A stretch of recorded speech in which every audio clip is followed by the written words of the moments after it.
Your 1-year-old daughter when suddenly she has a seizure. You call 911, but the proper help never arrived. It is so scary. That's what one Baltimore mother says happened to her just yesterday. Alexa Ashwell joins us live in studio with her story. Alexa. Yes, Kai Mary, I spoke with this mother over the phone as she's been in the hospital with her daughter throughout the day. You can imagine how this frightening experience quickly turned into frustration and now the demand for answers. It was from inside this apartment building in Northeast Baltimore, where a mother says she frantically called 911.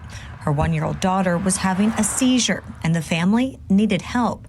But when help arrived, she says it was only a fire truck and firefighters, not an ambulance.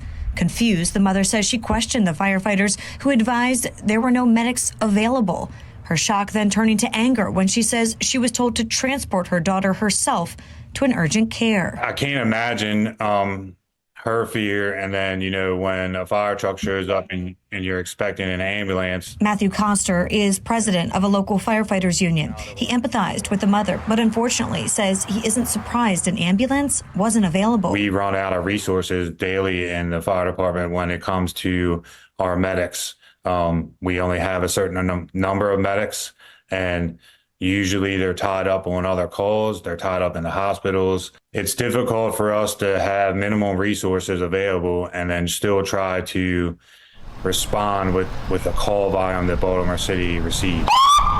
The call volume, coupled with the staffing shortage, has been a problem here in Baltimore for years. Our city not just failed my son, they failed us as taxpayers, us as parents. Just last year, this father said only a fire truck pulled up to their house when he called 911 after his son had a seizure. When they showed up, they had no ETA on the EMT that we needed to take my son to the hospital. In 2022, the frustration heard from first responders firsthand over the Baltimore City Fire Department radio traffic. For the third time, we told you we are out of service per EMS2 for relief. I'm completely prepared to tell my driver to disembark, and I will drive this thing into your harbor. And in 2021, you may recall the 12-year-old child who waited about an hour for an ambulance after being involved in a crash here in the city.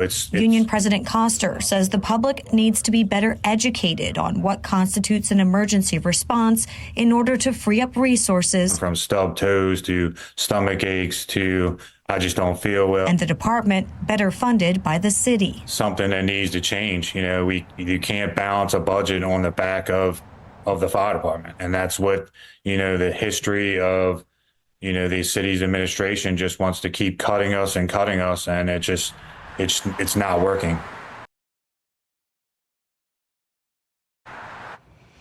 Now, I sent a list of questions to the Baltimore City Fire Department asking why this happened, the current number of vacancies within the department, and how the department is responding. A spokesperson acknowledged my request, saying they're looking into my inquiry, but so far, our questions have gone unanswered.